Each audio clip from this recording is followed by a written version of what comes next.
Olá pessoal, professor Wagner entrando em contato com vocês, apresentando a nossa primeira aula envolvendo a disciplina de diversidade e inclusão social. Inicialmente vamos a algumas recomendações, né? Nossas aulas serão todos os sábados, no qual manteremos contato e eu vou passar os conceitos principais, né? Entretanto, sempre vou gravar uma aula como essa, para que a gente possa facilitar o contato na aula propriamente dita online. Essa serve de referência para que vocês possam fazer alguns estudos, fazer algumas atividades sobre os conceitos e aí sim levar as dúvidas e esclarecimentos para a aula propriamente dita, para que possamos tornar a aula mais dinâmica. Inicialmente vamos abordar alguns aspectos importantes sobre a questão da diversidade em termos sociais. Ora, diversidade significa pluralidade, como o indivíduo se insere numa sociedade e de que maneira ele desfruta desta pluralidade de condições que a própria sociedade impõe, ou seja, o homem ele cria, ele desenvolve, ele permite que a sociedade se transforme e ao mesmo tempo ele é transformado, ou seja, ele é inserido para fazer parte agente, ele seria o agente direto da transformação social e ao mesmo tempo ele transforma a si próprio. Por isso, talvez, o conceito de diversidade significa pluralidade, variedade na forma de se relacionar, da relação entre homem e sociedade. Ok? E dessa pluralidade nós temos os grupos familiares, nós temos os grupos sociais, nós temos uma série de outros meios nos quais o indivíduo se insere no contexto social. Tudo bem? Então, para a gente entender um pouquinho essas questões, vamos pensar um pouco no homem enquanto ser que se desenvolve em termos intelectuais, né? Ou seja, desenvolve sua inteligência e como desenvolver, e da forma que ele desenvolve a sua inteligência, ele desenvolve as suas habilidades em termos de, principalmente, relacionamento com os seus pares, relacionamento com os seus semelhantes. Então vamos pensar nos primeiros grupos lá atrás, na idade pré-histórica, bem lá no passado, onde o homem era simplesmente caçador-coletor. Esse homem ele tinha uma inserção, aí dependendo de como funcionava aquele grupo, não líderes, como eles desenvolviam os papéis naquele grupo para poder sobreviver. Então nós temos já ali definição de alguns papéis e como esses indivíduos sim estavam inseridos naquele grupo, cuja finalidade era simplesmente sobreviver, viviam da caça e eram nômades. Eles rodavam nas regiões para poder sobreviver. Podemos dizer que era um grupo familiar? Se olharmos bem, sim, era um grupo familiar. Não família tradicional como se imagina hoje, homem, mulher e filhos. Não era essa família, mas sim uma família onde comungavam as mesmas ideias, os mesmos princípios para poder sobreviver. Então, podemos considerar que eles eram uma família propriamente dita. A partir daí, sim, nós começamos a perceber que graças ao desenvolvimento e à capacidade intelectual, a capacidade de desenvolvimento cognitivo, a capacidade de perceber a realidade, o homem começa a observar meios, formas de se fixar na Terra e de se permitir conviver de uma maneira mais harmoniosa com seus pares. Então, ele se fixando na Terra, ele passa a cultivar a terra, a criar condições para não mais se tornar nômade. Detalhe importante, isso só vai acontecer com o homem moderno. Até então, o hominídeo, aqueles menos privilegiados, vamos usar esse termo intelectualmente, esses foram gradativamente desaparecendo da superfície da Terra, ou seja, foram eliminados em função da perda de uma identidade que eles tinham, né? Por exemplo, no homem de Neandertal, eles simplesmente desapareceram porque eles não se desenvolveram, não conseguiram se adaptar às novas ordens naturais das coisas.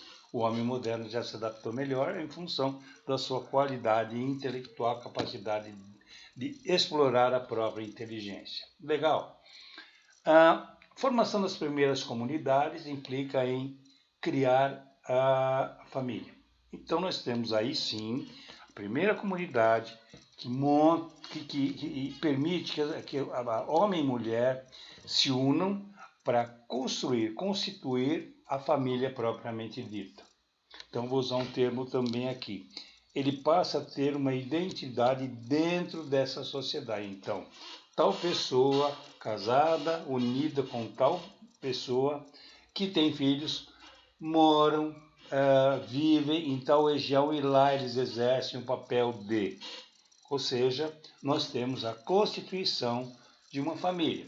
E, conceitualmente falando, família é a menor célula de uma sociedade, não é?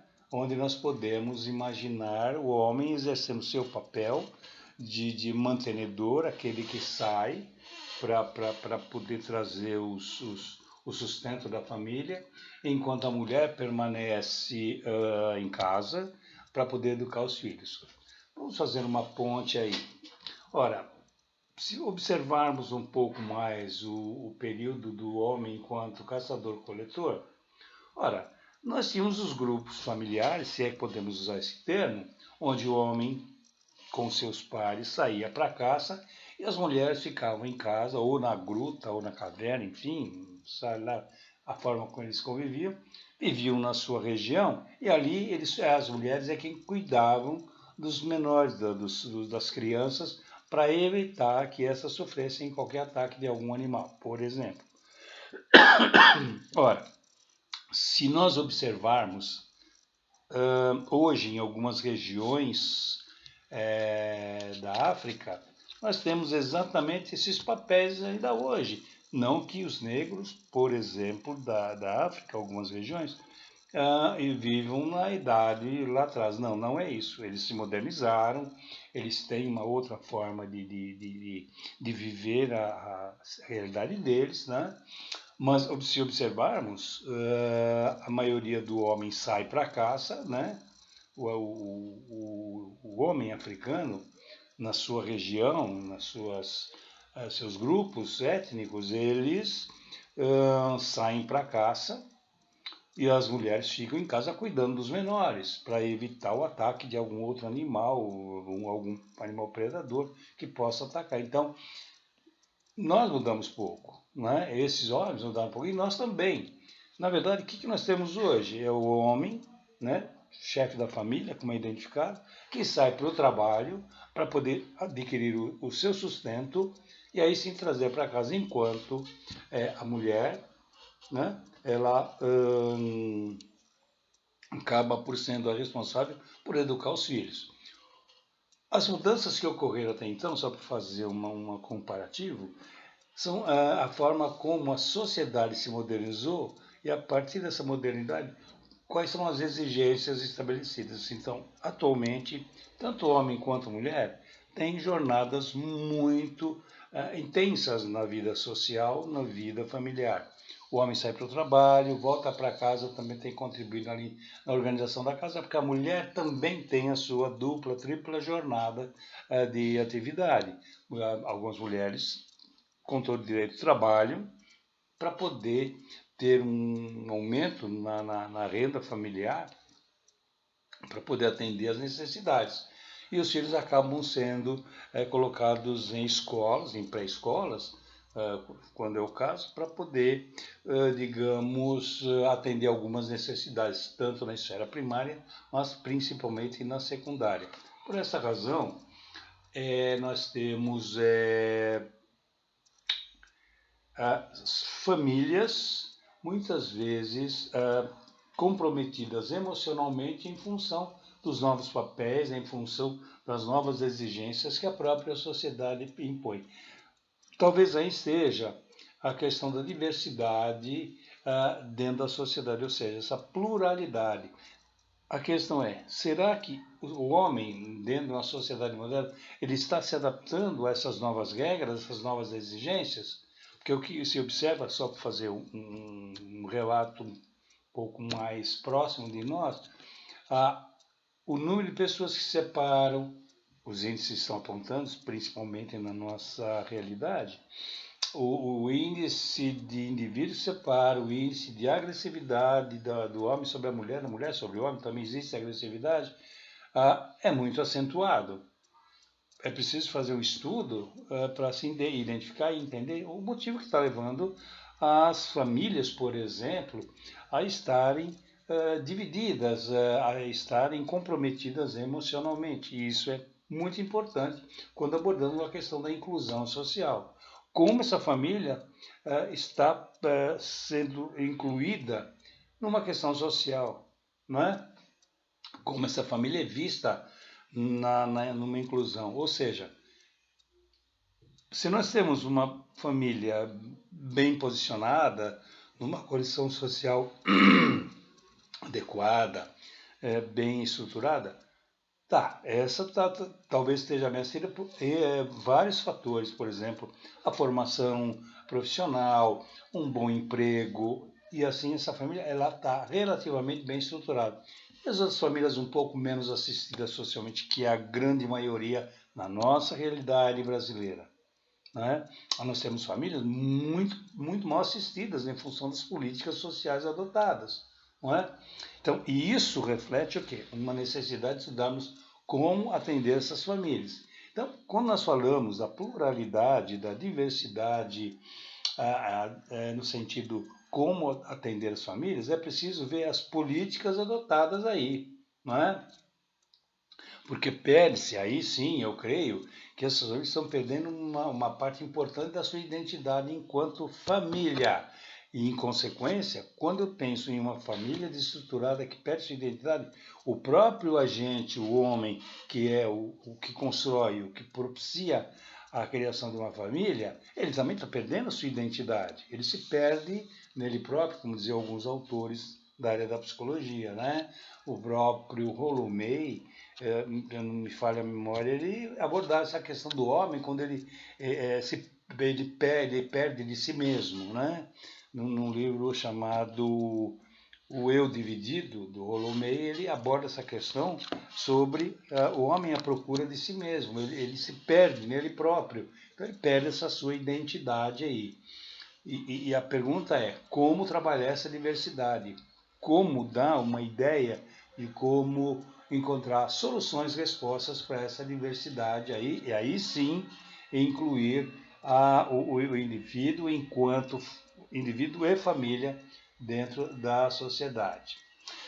Dado importante que a gente tem que levantar também. Tudo isso acontece por um processo chamado de civilização. O homem sai de um período mais animalesco, vocês possam usar esse termo, para mais civilizatório. O que significa isso? Quando o homem toma consciência da sua existência, quando o homem toma consciência da sua capacidade de estabelecer uma relação e transformar a sua realidade, o seu ambiente, ele também é transformado. Então ele passa a ser um indivíduo que respeita, por exemplo, os seus pares. Ele respeita a natureza, ele não destrói, ele percebe que ele tem que desfrutar de condições para poder sobreviver naquele contexto que ele estabeleceu. Vamos exemplificar. Hoje nós sabemos que o homem, de uma certa forma, está contribuindo para a destruição da natureza. Ok? Tá.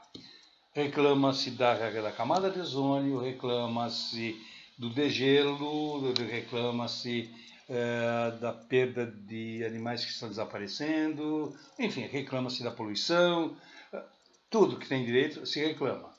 Mas o próprio homem é o construtor desses problemas. É ele o agente que fez ocorrer esse tipo de degradação, por exemplo. Né? Ora, se ele, que é um indivíduo civilizado, não consegue se organizar, como é que eu posso pensar em termos não da família tradicional, mas que família humana é essa? Vamos pensar de família humana, né? Essa família civilizada. Quando eu falo família, novamente, vamos pensar em uma raça. Vamos pensar nisso, né? Vamos pensar na... Vamos imaginar que nós pertencemos a uma raça de indivíduos com capacidades intelectuais, capacidade de organização social muito boa. Ora, nós temos também alguns animais, como o chimpanzé, que é o nosso parente, entre aspas, mais próximo. Ora, eles também vivem em sociedade, eles também têm seus pares, eles também têm suas famílias, onde o macho e a fêmea produzem seus filhotes, e eles vivem em uma comunidade. Simplesmente vivem na região deles, na floresta, e lá eles estabelecem regras, normas, é muito interessante, inclusive hierarquia, se formos observar os estudos realizados aí. E outros animais vivem também dessa forma, não é? Ou seja, se pensarmos em família, nós temos que pensar como o homem está civilizado, como o homem se permite estabelecer relações com ele próprio, com seus pais e com a natureza, de forma a poder atender às suas necessidades. Espero que aqui estejamos compreendendo quais são as ideias de como se faz uma inclusão social. Vamos pensar então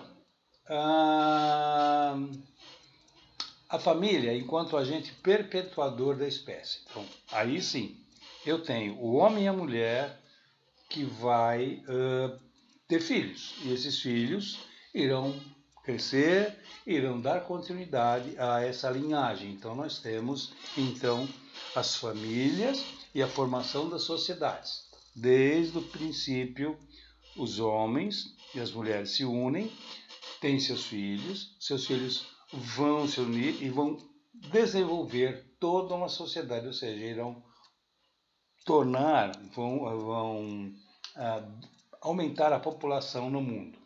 E isso reflete na formação de grupos sociais. Então nós temos países, cidades, onde os grupos sociais se unem e estabelecem regras, formas e maneiras de sobreviver, estabelecendo vínculos. Nesses vínculos, as famílias são contempladas, ou seja, as famílias são convidadas a participar desse processo. A família implica, novamente, família implica no indivíduo, ou seja, é o indivíduo construtor da família e da sociedade. Ok? Outro dado importante aqui convém a gente levantar é que faz-se necessário entender que uma sociedade, por ser dinâmica, um grupo social, por ser dinâmico, que inclui a família, não podemos esquecer disso, existem regras, normas, padrões de comportamento. Então, repito, existem regras, por exemplo, para se constituir família. Vamos pegar a sociedade brasileira, ou seja, hoje, homem e mulher, para poder viver juntos, precisam se casar. Não mais. Então, homem e mulher podem se unir e constituir família informalmente. Ou seja, se voltarmos 60, 70 anos atrás, aproximadamente, ora, uma família não deixaria jamais um filho e uma filha morar com uma outra pessoa sem que houvesse o compromisso do casamento, ou seja, uma formalidade de casamento. Hoje, a situação mudou. Há muito mais pessoas que optam por morarem juntos, não é? E a partir daí constituir família, o que na nossa sociedade chama-se de união estável, muito comentada aí. Então, as regras, os valores, os padrões de comportamento, eles são constantemente modificados, alterados em função das mudanças que o próprio homem estabelece. Então a sociedade é dinâmica e é nesse dinamismo que nós temos que pensar em como incluir o cidadão. Esse é o ponto de referência importante. Não é a questão família propriamente dita, é como inserir o cidadão dentro de uma sociedade. Então nós temos aí um seríssimo problema que eu chamo de, e muitos autores chamam de invisibilidade social, Ora, eu sei que eu tenho famílias, homens e mulheres, com crianças, vivendo à margem da sociedade, mas de uma maneira muito ruim, ou seja, de uma condição abaixo da linha da pobreza, como se diz por aí alguns estudiosos da sociologia. Ou seja, são famílias que sabemos que existem, mas que elas às vezes nem aparecem nas estatísticas. Sabemos que elas estão lá. Mas, por exemplo, vamos imaginar que o IBGE resolve fazer o censo populacional. Será que essas famílias elas estão pertencentes a essa pesquisa? Olha, não se sabe se essas famílias moram, eles são nômades dentro de uma cidade. Eles estão num bairro, agora estão em outro, eles vivem rodando para atender suas necessidades. Ou seja, nós temos que pensar em termos sociais como incluir esse tipo de indivíduo e, consequentemente, como atender essa família. Isso reflete a desestrutura social. Então, vamos considerar novamente a questão dos valores. Qual é a base de uma sociedade? É a família que vai aceitar regras, normas e padrões de comportamento. Ou seja, se estabelece que é dessa forma que uma família tem que viver e, claro, os membros dessa família têm que atender a isso, a essas regras. Se não atende, elas podem ser colocadas à margem da nossa sociedade. E isso é um risco extremamente grande. Por quê?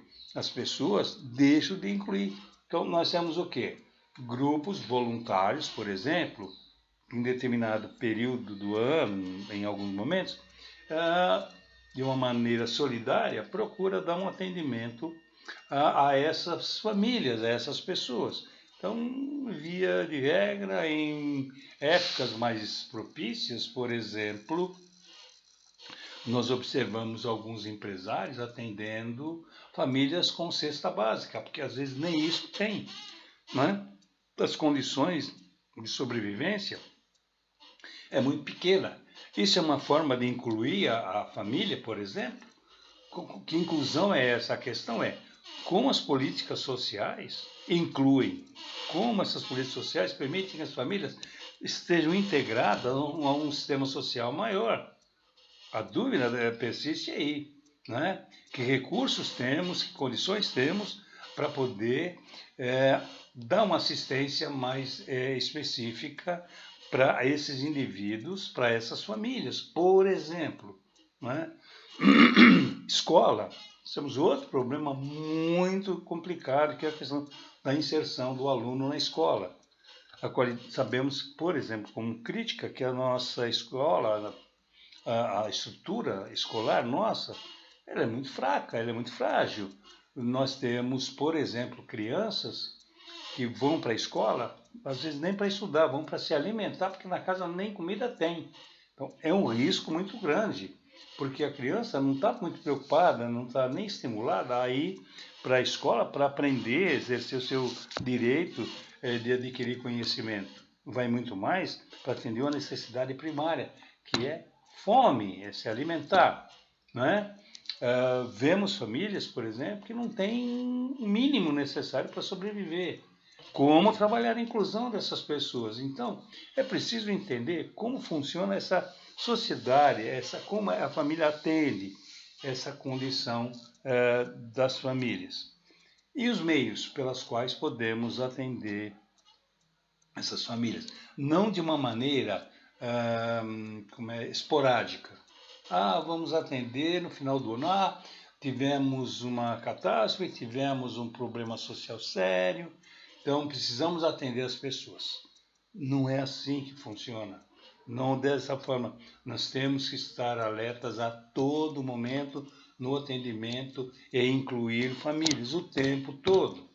Não é? As políticas sociais, elas devem atender, em função dessa diversidade, dessa pluralidade social, atender, encontrar meios, caminhos para poder atender essas pessoas, que é o princípio básico da convivência em sociedade. Sem isso, lamento muito, nós vamos ter uma sociedade desigual, uma sociedade não é plural, ela simplesmente atende uma parte, a outra parte fica à mercê do Deus dará, à mercê da sorte que poderá vir. E aí nós entramos numa questão religiosa, por exemplo, se Deus permitir, as pessoas vão sobreviver, sabe lá como. Então é fundamental que nós tenhamos meios, caminhos, e aí nós temos os estudiosos, o pessoal da área da sociologia, o pessoal da área da psicologia social, que tem por obrigação não resolver. Claro, eles não têm a capacidade, a competência para resolver, mas eles têm condições, sim, de oferecer caminhos, meios para reduzir, diminuir essa questão da não inclusão social. Repito, não adianta nada fazer trabalhos meramente paliativos no sentido de atender, porque tal empresário atendeu. Que bom, é uma questão solidária. Mas e aí? Assim que ele termina de fazer o trabalho dele, somente daqui a alguns meses, daqui sei lá quanto tempo, esse indivíduo vai pensar, puxa vida, devo novamente fazer um trabalho assistencial. Não é assim que funciona uma sociedade com um objetivo único de atender os seus membros, né? E por tabela, claro, a família está prejudicada, o conceito de família está prejudicado. Que família é essa? Que família é essa que está à margem, novamente, né? Estou repetindo, à margem de uma sociedade que apenas sabe que existe, mas não dá o mínimo necessário e indispensável, né? Exemplificando, nós temos aí agora, para ilustrar até a condição de momento, o nosso governo, né, o governo federal, está oferecendo R$ 600, se não me engano, em função todo esse problema de coronavírus, de recolhimento, de evitar o contato, não? Tem pessoas que não têm que comer dentro de casa. As pessoas, por exemplo, observamos em algumas reportagens que as pessoas não têm onde morar, né? Precisam ter alguma coisa para comer, né? E perderam o emprego, viviam, por exemplo, da informalidade. E olha a situação que está, não tem o que comer. Então, as pessoas não podem sair, não podem trabalhar e têm o seu estoque de alimentos zerado. E aí? Como trabalhar essa questão social? Como trabalhar essa inclusão social? Então, cada vez que tivermos uma epidemia, uma pandemia, uma catástrofe social, como é que vai se trabalhar? Vai se trabalhar somente as coisas emergenciais? Então, vamos esperar acontecer algo para começar a termos iniciativa? Ou vamos trabalhar uma questão um pouco mais social? Ou seja, vamos dar um atendimento, vamos dar uma condição melhor, que as pessoas possam, na iminência de um problema maior, na iminência de uma catástrofe, qualquer seja lá qual for, que elas estejam estruturadas e preparadas para enfrentar a dificuldade. Do contrário, vamos estar, como se diz no jargão popular, vamos estar apagando incêndio um atrás do outro. Mas a solução, ela não vem. Não é? Então, é necessário, é importante que nós tenhamos meios, caminhos para, dentro de um contexto social, dentro de uma realidade social, e nessa diversidade, vamos pensar assim, quais caminhos, que maneiras existem para que se possa dar um atendimento mínimo para essas pessoas, não? Como acolher essas pessoas e dar a essas pessoas condições, meios para poder sobreviver, pois elas pertencem. A questão do pertencimento é fundamental, que nós tenhamos em mente que essas pessoas pertencem à nossa família em termos humanos. Essas pessoas são os nossos pares que merecem atenção. Meios, maneiras de se poder dar uma assistência e não meramente, repito, é para reforçar muito essa questão, não é simplesmente dar o pão, falar, hoje você pode comer, e amanhã, como é que vai ser? Não é? Então, hoje eu ajudei, e amanhã? Então, não adianta nada também só dar o alimento, é preciso ensinar a pessoa a buscar também esse alimento, a saber como utilizar, a sua capacidade e como eu, dentro do contexto social, como eu dou as condições para essa pessoa poder atender suas necessidades. Ou seja, trabalho, moradia, que é o mínimo necessário. Nossa Constituição deixa claro que as pessoas têm uma série de direitos, dentre eles, saúde, educação e moradia. Para começar, né? A base está aí. Educação, saúde e moradia. Ok? Trabalho? Sim, todos têm direito ao trabalho. Não importa como. Então, todos têm direito ao trabalho. A partir desse trabalho, eles ganham o seu dinheiro, ganham a condição financeira para poder ter acesso ao alimento, às condições mínimas indispensáveis que o indivíduo incluído num sistema social. Então, isso é extremamente importante para a gente poder discutir. Okay? E não é simplesmente, vamos deixar acontecer, vamos deixar as coisas caminharem e a gente vai resolvendo. Não acredito nesse tipo de coisa, que nós já estamos, pelo menos na nossa realidade brasileira, desde a época de Cabral, quando colônia, estamos constantemente apagando incêndio. É só observar. A nossa sociedade muito pouco mudou em termos de atendimento. Que era antes na colônia, no pós-colônia, na república, e como estamos hoje. Mudamos a nossa maneira social de ser, passamos por exemplo, uma ditadura de 30 anos, e nada, muito pouco mudou em termos sociais, não é? O atendimento às famílias é muito precário, muitas vezes comparado a alguns países. Mas são países mais antigos, europeus, por exemplo, que dão um atendimento melhor. São países pequenos. Pouco importa. Ora, quer dizer que porque nós somos um país continental, de uma população de aproximadamente, acho que mais de 200 milhões, se não me falha a memória, e daí as políticas têm que ser estabelecidas, trabalhadas em função dessa população e da nossa regionalidade. Ora, nós temos Brasil e em cima de Brasil temos sociedade brasileira com subsociedades, com subsistemas sociais. Então, isso é esquisito, não é? Nós temos, por exemplo, vamos imaginar, em termos de diversidade e inclusão social, que é a nossa disciplina, dentro da cidade de São Paulo, temos regras, normas, padrões de comportamento, ok? Se sairmos de lá e formos para, por exemplo, uma comunidade como Heliópolis, por exemplo, lá dentro existem regras, normas, coisas as famílias têm que cumprir. Ou seja, lá, por exemplo, as pessoas vivem nos seus barracos, vivem em casas relativamente bem montadas, mas vivem em condições, muitas vezes, lá de dentro mesmo. Então é muito comum se observar que dentro da própria comunidade existe um pequeno comércio. A pessoa sai de lá, faz uma compra e volta para como seu sustento. Imagina como funciona, como essas pessoas podem ser incluídas num sistema social maior, por exemplo. Então, esse trabalho precisa ser feito em termos de inclusão social, como essas pessoas são incluídas. Isso tudo merece uma discussão, merece um atendimento. Tudo bem, gente? Espero ter podido, nessa nossa aula inaugural, possamos começar a entender um pouquinho. Mais para frente nós vamos falar sobre outros conceitos, sobre conceito de família, sobre indivíduo, família e sociedade, é o tripé da base social, e vamos trabalhando. E na medida em que vamos conversando, também na nossa aula online, que será aos sábados, nós vamos abordar a questão de algumas atividades para efeito de pesquisa, algumas atividades, para que possamos fundamentar os nossos conceitos. Tá bom, gente? Até então, nós nos veremos e vamos conversar